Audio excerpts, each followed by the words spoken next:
You want the truth, the whole truth, and nothing but the truth? You can't handle the truth! Well, we're giving you the Michigan Sports Truth, the show that reveals facts, truth, research, and statistics and never messes around. We lay down the entire truth about everything regarding your Detroit and Michigan sports teams, no matter if it's good or bad. No junk, no entertainment, no homerism, no coddling, no pop culture, no opinions, no shilling, and no fluff. Head over to our website at MichiganSportsTruth.com, follow us on Twitter at Michigan_Truth, and like our Facebook page, The Michigan Sports Truth.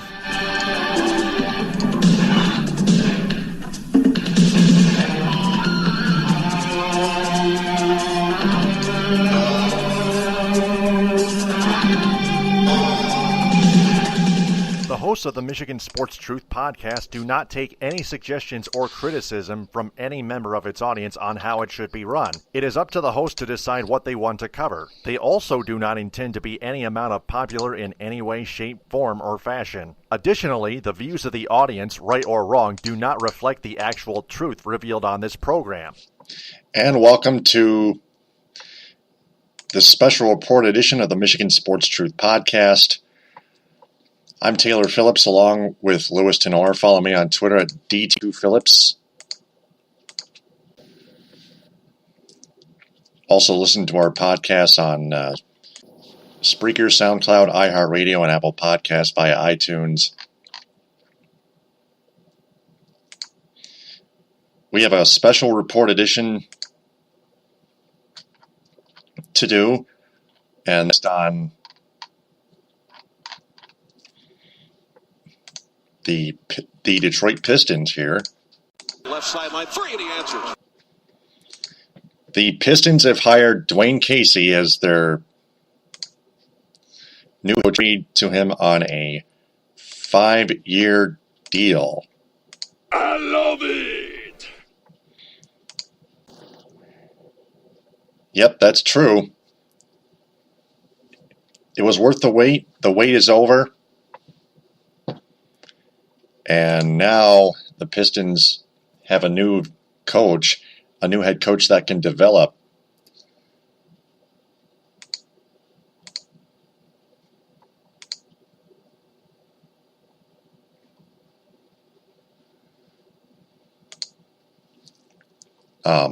Develop players, especially Blake Griffin. There are a couple articles that read that Dwayne Casey, one of them which reads, Dwayne Casey is the right man to make sense of the Pistons roster. And inside the body of the article,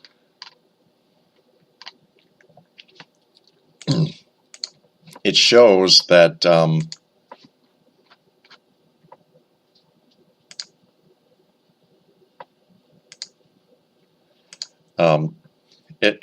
it reads something about Dwayne Casey trying to develop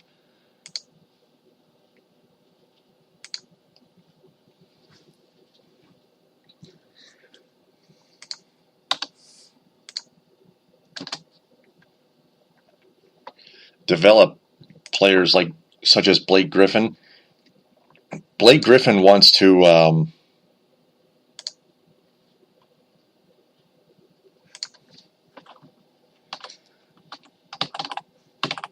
let me see. Blake Griffin, Dwayne Casey, on the other article from The Score, wants Dwayne Casey to expand the game the way DeMar DeRozan did last year.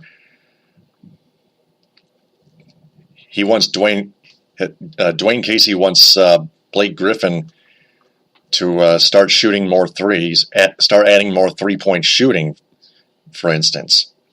So, yeah, this is a guy that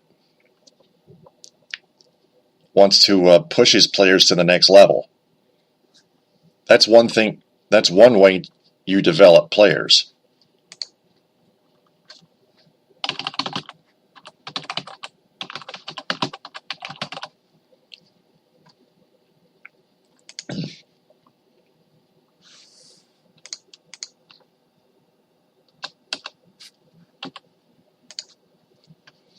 Okay.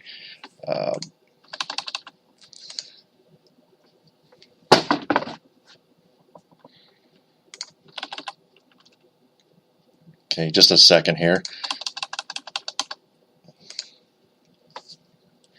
There we go.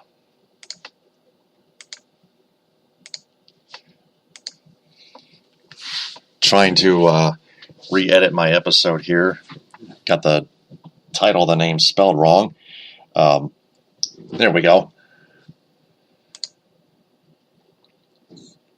So again, this is the special report edition. The Pistons hired Dwayne Casey as head coach, and they've agreed with him on a 5-year contract.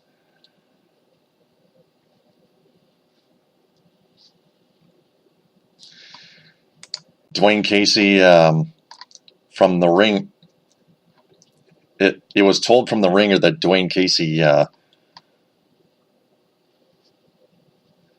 is wanting to work with players like Andre Drummond and Blake Griffin and Reggie Jackson.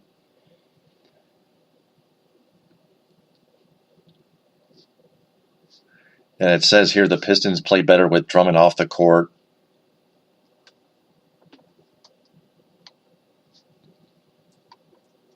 It says the Pistons present a new canvas for Casey, albeit one with incoherent brush strokes strewn about. Detroit is more or less locked into this roster for the foreseeable future. That's a wait-and-see approach. It'll be into the luxury tax next season and have only a mid-level exception this offseason to work with.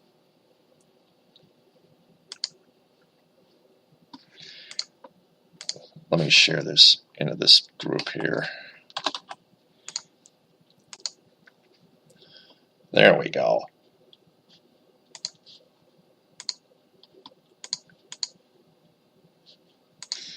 All right, continuing on. Plus, the Pistons will be paying Reggie Jackson, Andre Drummond, and Blake Griffin a combined $74.5 million next season.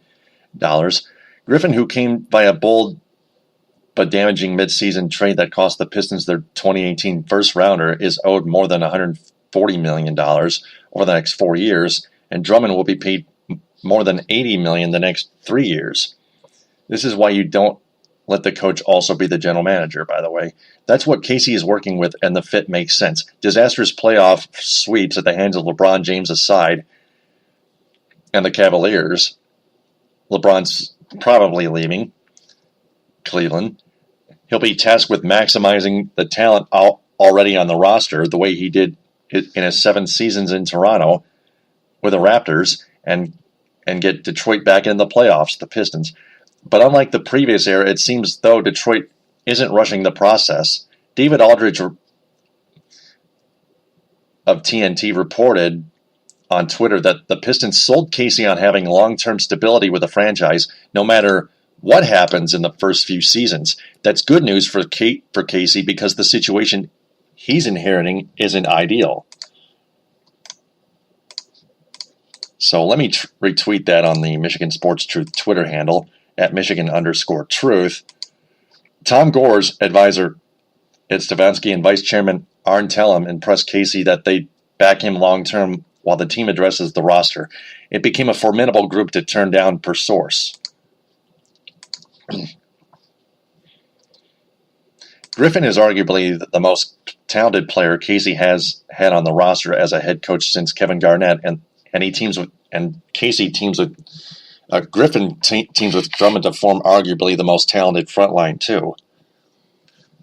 But after modernizing the Raptors this past season, he'll have to do the same with the Pistons and fast. By building around 2 big men, the Pistons are zagging while everyone is zigging, but not in a way that suggests a strategic plan is in motion. In theory, the duo is athletic and dynamic enough on both ends to make it work, but as has been the case for years, the Pistons play better with Drummond off the court. According to stats.nba.com, Griffin has made strides in his three-point shooting, hitting 34.5% from behind the arc since 2014-2015, the 2014-15 season, and Drummond has been seen trying to extend his range in the offseason, but neither are major threats to space the floor in a traditional sense. And despite all their athletic gifts, both have been mostly inconsistent on defense, but the talent is there. It will be interesting to see how he deploys them. First, he should pray for health, though. Griffin has played in only 2/3 of the possible regular season games over the past 4 years. Where Casey will likely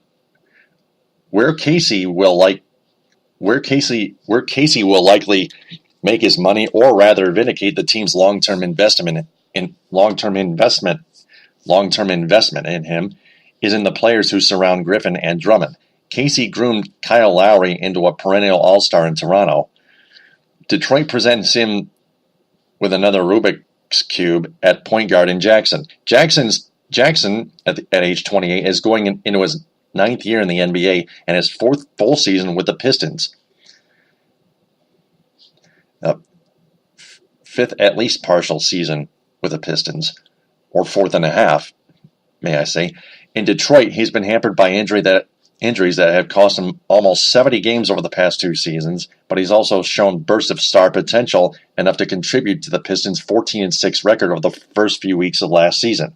Casey offers direction and motivation as well as any NBA coach. The Pistons will have to hope that's enough to tap into Jackson's top-end capabilities. The same goes for the rest of the roster. Detroit's questionable front office decisions have also infected their draft choices. The team has both Stanley Johnson and Luke Kennard as recent lottery picks, the latter of whom will forever be known as the pick that could have been Donovan Mitchell. Sorry, Luke. Yep. Of course, everyone knows that. Johnson's been a mixed bag, but he made small leaps last season, doubled his points per game average, while his athleticism, strength, and defensive potential are still present.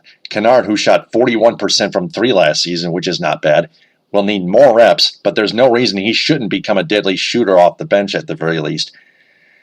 Casey had this blueprint in hand to an extent. This season, he brought along rookie offensive guard or outside guard or OG Anunoby, as well as young guys like Fred Van Vliet, Jacob Poeltl,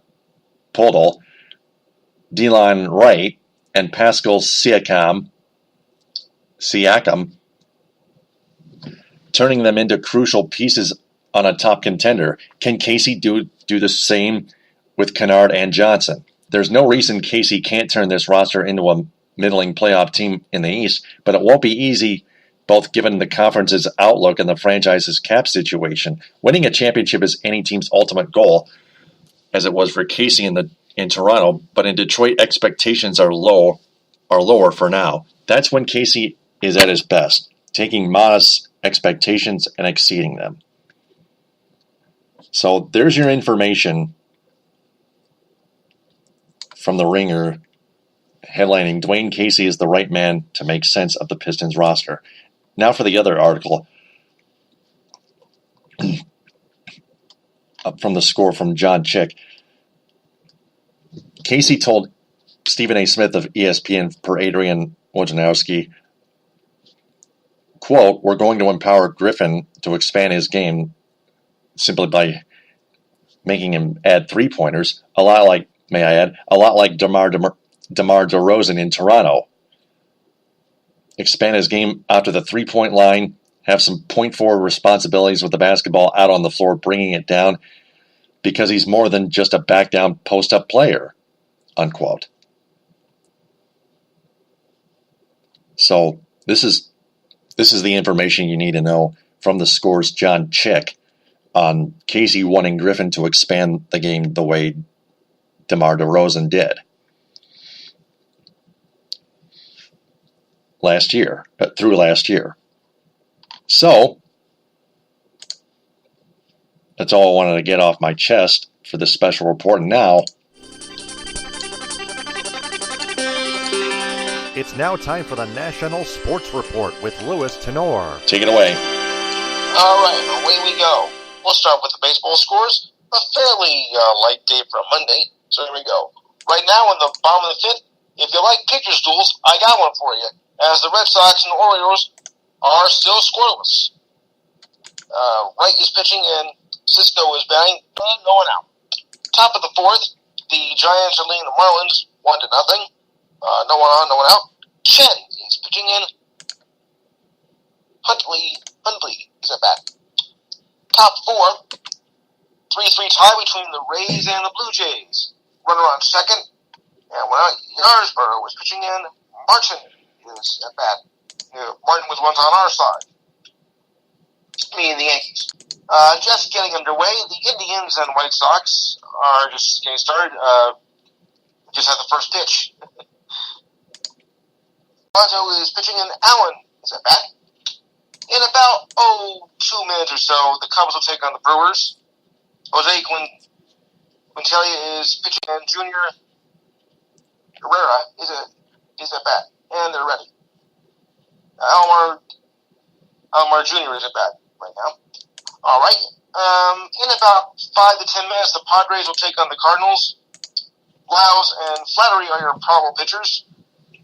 At 9:40, the Pirates take on the Diamondbacks. Musgrove and Corbin are your probable pitchers in that game. And finally, the Angels versus the Mariners. At 10:10, Henny and LeBlanc will be your probable starting pitchers in that game. All right, so now let's check the standings, and they go like this. Leading off in the American League East, as we usually do. The Yankees are 42-19 and have a half-game lead over the pesky Boston Red Sox at 44-22. The rest is not even worth mentioning. I'll mention it anyway. Rays 30-35, 14 back. The Rays 14.5 back at 29-35, and the Orioles 19-45 at 24.5 back. In the Central, Indians 34-29. Have a 5-game lead over Tigers at 31-36. The Twins, 28-34, 5.5 back. White Sox, 12 back at 22-41, and the Royals, 22-44, 13.5 back. All right, in the West, it's a virtual tie between the Mariners and the Astros. Mariners are 41-24, and the Astros are 42-25, but the Mariners lead by 4 percentage points over the Astros, 631 to 627. Angels, 37-29, 4.5 back. Athletics, 34-32, 7.5 back, but still decent. And the Rangers are 15.5 back at 27-41. To the National League now, and once again, another virtual tie, as the Nationals are 36-27. And Braves are 37-28, but Nationals lead by 2 percentage points over the Braves, 571 to 569. Doesn't get much closer than that. Phillies 3 back at 3-30. Mets 28-34, 7.5 back. What happened to them?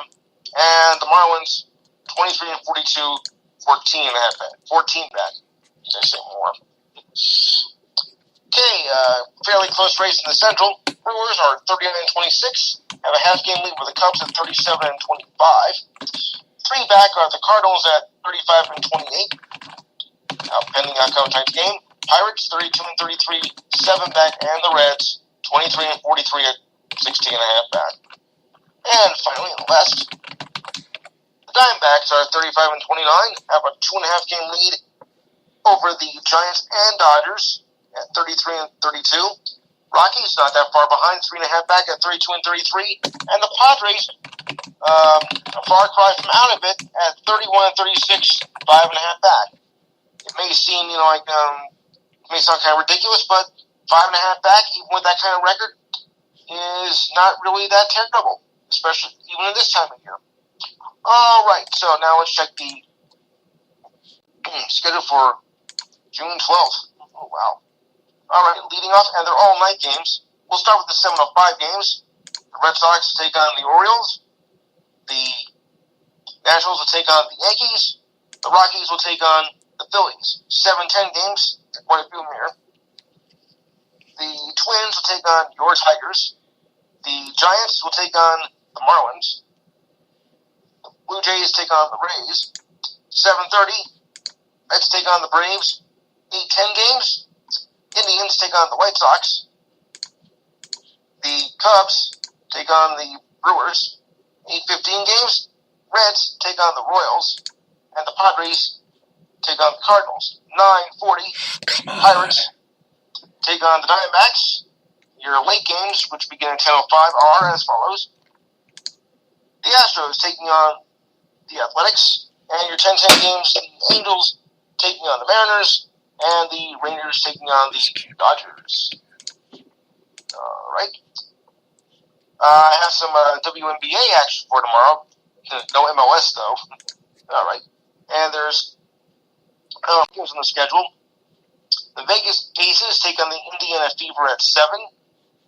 The Phoenix Mercury take on Dallas at 8 o'clock. Chicago Sky takes on the Seattle Storm at 10. And the Atlanta Dream take on the LA Sparks at 10:30. Fairly interesting lineup. I have some other baseball news of note here, and you might find this rather interesting. Chicago Cubs coach Joe Madden said UB Darvish, who has been out with biceps, will throw in a bullpen session tomorrow in Milwaukee. This is after playing catch back in Chicago today. Carl Edwards Jr. will also throw tomorrow. He has been sidelined with a shoulder injury. A date, though, a return date has not been set for either player as of yet. So we'll just wait and see what develops on that one. Continuing on down the line here. Former Clemson quarterback Hunter Johnson will transfer to Northwestern. ESPN ranked Johnson as the number 1 ranked pocket passer, as well as the 21st player overall in 2017 recruiting class. He had announced the decision today. He opted to leave Clemson for the starting job with the incumbent Kelly Bryant and incumbent freshman Trevor Lawrence. ESPN's top-rated pocket passer and number 2 player overall in this year's class. Johnson, though, will have to start the 2018 season and have 3 years of eligibility after completing 18 of 22 passes in 7 games as a freshman last season at Clemson. Northwestern is hoping to get back quarterback Clayton Thorson, a 3-year starter, back from an ACL injury for 2018, but will need a new starter for 2019, as he is a senior. Falcons wide receiver Julio Jones has informed the team that he will not report to mandatory minicamp as set by General Manager Thomas Dimitroff in a statement today. Dimitroff said, "We have been in contact with Julio as representation. We will not discuss the conversations in a public manner, with the exception of saying we feel the talks have been constructive and productive. We understand the concerns and thoughts from their perspective, although not ideal. Julio informed us today that he is not going to attend minicamp." Yeah, well. Okay, I have an NHL note here, but it's not a good one. Colorado Avalanche defenseman Samuel Girard was involved in an accident late last night that he caused himself. How do you ask? I will tell you. Now, many suspect alcohol was involved, but that is not the case in this matter. Reports say the accident was caused by fatigue on his part. Girard is hard at work using his image and his platform as a player in the NHL to better the lives of those less fortunate in his community. Girard is believed to be working on a charity event prior to the accident and likely was exhausted on his way home and had from a lack of sleep. A lack of sleep can be deadly as alcohol behind the wheel of a motor vehicle. But thankfully, there is no serious injury to anyone else. He has not made a statement since the accident, but his mother was able to confirm that her son was able to walk away without injury. Your body has to know when it's time to say no. Okay, here's a report here that I didn't think was thinking about. LA Angels rookie phenom Otani is expected to undergo Tommy John surgery and be sidelined until the 2020 season, according to a report today by ESPN's Pedro Gomez. 2 years, that can be a very serious injury. Otani was placed on the DL. DL is on Friday with a grade 2 sprain of the collateral ligament in his right elbow. There are 3 grades of UCL injuries. The Angels are waiting to see if Ohtani definitely requires surgery. It's only a possibility right now, but everything indicates that it could happen. The Angels were holding out for hope that Tommy John surgery would not be the case, but everything I'm hearing, that it really is. He's probably will need Tommy John surgery, Gomez said this morning. They're trying to hold out because they're in the middle of the season. They're kind of competitive right now, and he is their best pitcher. But at this point, it doesn't look good at all. The Angels originally said that Ohtani will be reevaluated in 3 weeks. Ohtani, who pitches right-handed, underwent PRP, that's the platelet-rich plasma, and stem cell treatments. Thursday, the UCL injury was discovered during an MRI exam. General Manager Billy Epler reports during a conference call last week that the team believed Ohtani would be avoiding Tommy John surgery. So we just hope that will be the case. Out 2 years, though, that's got to be considered very serious. It's usually like just a few months, maybe a year, but 2 years. Okay, top NBA prospect Luka Doncic says he will remain in the NBA draft. Doncic had an option to remove his name from a list of players eligible for selections by sending a notice to the NBA league office before today's 5 p.m. deadline. He's currently the EuroLeague MVP of the regular season and Final Four, as he's playing for Real Madrid in the ACB Finals that begin this week. It is unclear just how he will be selected in the draft. He is number 4 in the mock draft of ESPN, but remains under consideration at number 2 or number 3 by ESPN. A number of teams have inquired the possibility of trading into the top 3 with an eye on taking Doncic. More details to follow this week. So he is a very good player. I'll give him that. All right, continuing on down the line here.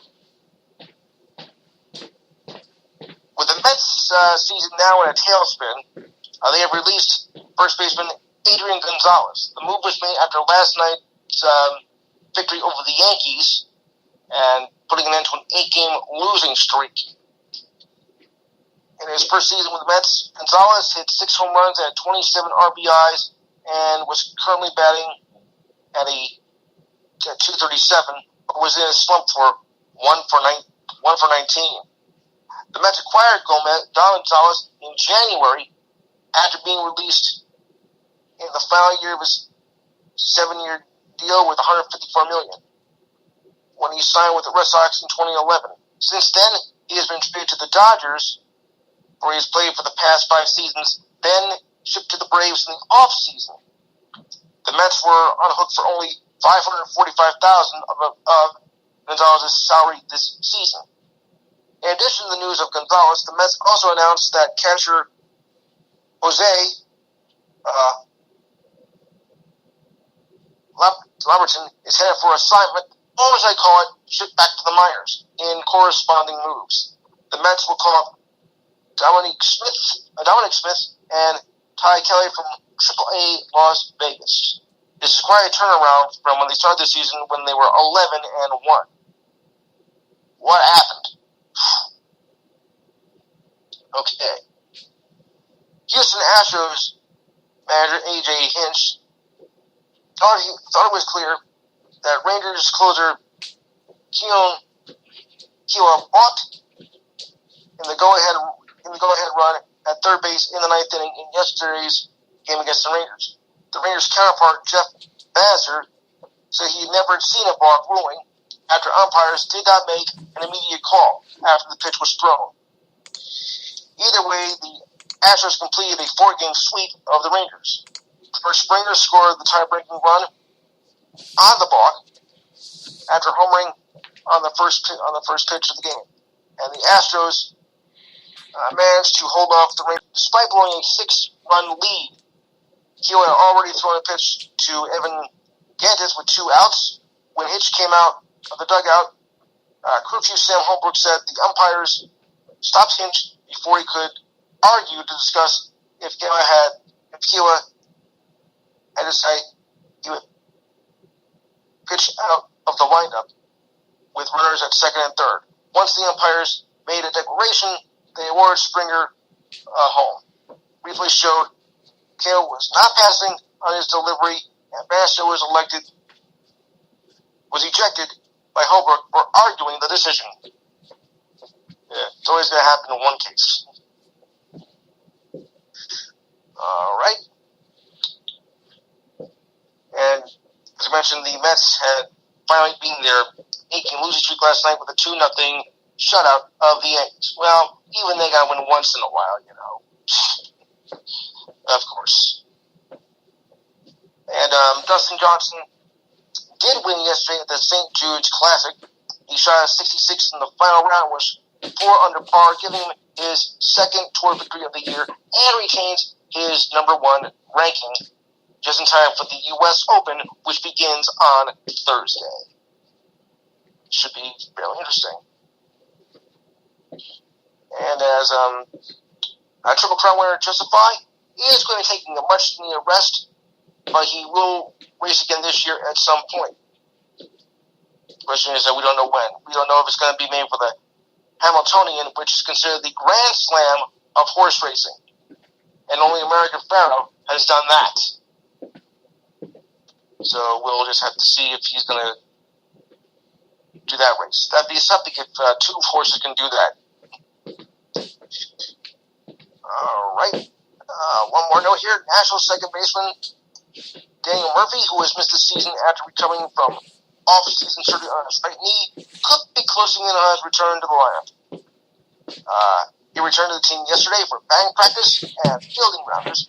Murphy will be with the team as they head to New York to take on the Yankees for a 2-game series which begins tomorrow.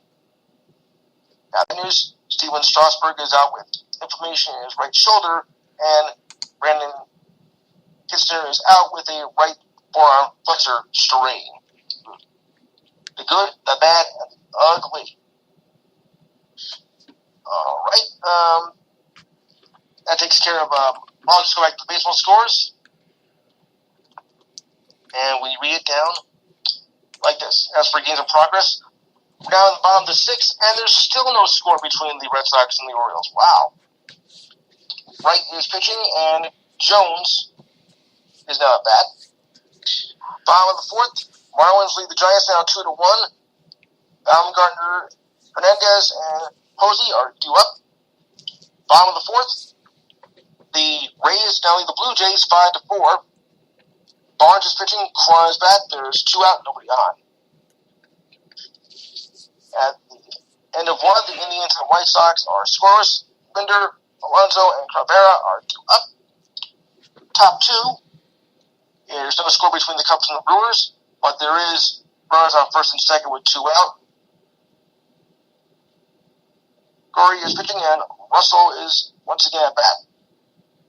And in the bottom of the 1st, there is no score between the Padres and Cardinals with 2 out, but there is a runner on. Lyles is pitching, and Osnia is at bat. All right, my notes are complete. I'll turn back over to you. All right, before we sign off, I want to remind everyone to share this episode and our entire podcast on social media and have their friends share that as well, because we want to tell them that the Michigan Sports Truth podcast is in search of a wider audience that is fans of sports, especially our teams, including the Pistons, in the state of Michigan. So please spread the word about the Michigan Sports Truth podcast on Spreaker, SoundCloud, iHeartRadio, and Apple Podcasts via iTunes. Its Facebook page, The Michigan Sports Truth, and its Twitter handle at Michigan_Truth. For Louis Tenore, I'm Taylor Phillips. We'll talk to you tomorrow night at either 10:30 or 11 with the Tigers postgame when the Tigers host the Minnesota Twins at 7:10. TTFN, ta-ta for now. Good night, everybody.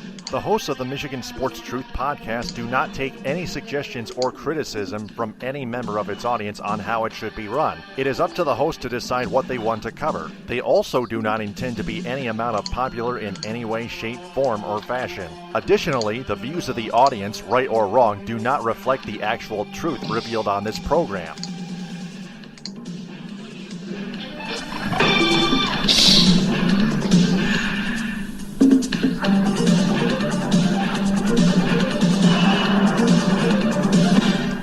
Mission complete.